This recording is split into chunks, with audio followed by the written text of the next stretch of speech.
Hi అండి, అందరూ బాగున్నారా? ఏంటక్క, బండి ఉంది కదా ఆటోలో వెళ్తున్నామేంటి? అది ఆటోలో ఎవరు లేరేంటి అనుకుంటున్నారా? నేనైతే ఈరోజు బండి డెలివరీ తీసుకోవడానికి వెళ్తున్నాను. షోరూంలో ఇచ్చాను అనమాట సర్వీసింగ్కి. సర్లే అని చెప్పేసి అలా జాయిగా ఆటో ఎక్కేసి వెళ్తుంటే బాబాయ్ని అడిగాను, ఏం బాబాయ్ ఆటోలో ఎవరు లేరు కదా, ఒక్కడ వెళ్ళిపోతున్నావు వేలూరు అని అడిగితే, బాబాయ్కి అయితే బాగా ఆకలేసేస్తుందంట. నాకు కూడా ఆకలేసి ఐస్ క్రీమ్ సోడా పెడితే ఒకటి తాగేసాను పాత బస్ స్టాండ్ దగ్గర. సర్లే అని అక్కడ దింపేశారు కదా బాబాయ్, ఇంకొక ఆటో ఎక్కేసి నేనైతే అలా మళ్ళీ షోరూమ్ దగ్గరికి వెళ్ళాను. షోరూంలోకి వెళ్తే వాళ్ళు కూడా భోజనానికి వెళ్ళారంట. సర్లే అని చెప్పేసి కూర్చోండి మేడం అన్నారు.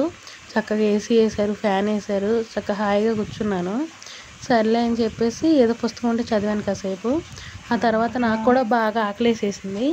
సర్లే అని చెప్పేసి మటన్ దమ్ బిర్యానీ అయితే ఒకటి తినేసాను అనమాట.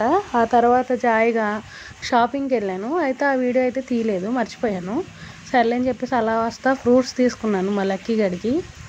తీసుకుంటే ఆయన ఏంటో మరి కేజీ తీసుకోండి అంటే వద్దులేండి, ఒక అర కేజీ తీసుకుని జాయిగా బండి వేసుకుని ఇంటికి వచ్చేసాను. Bye bye.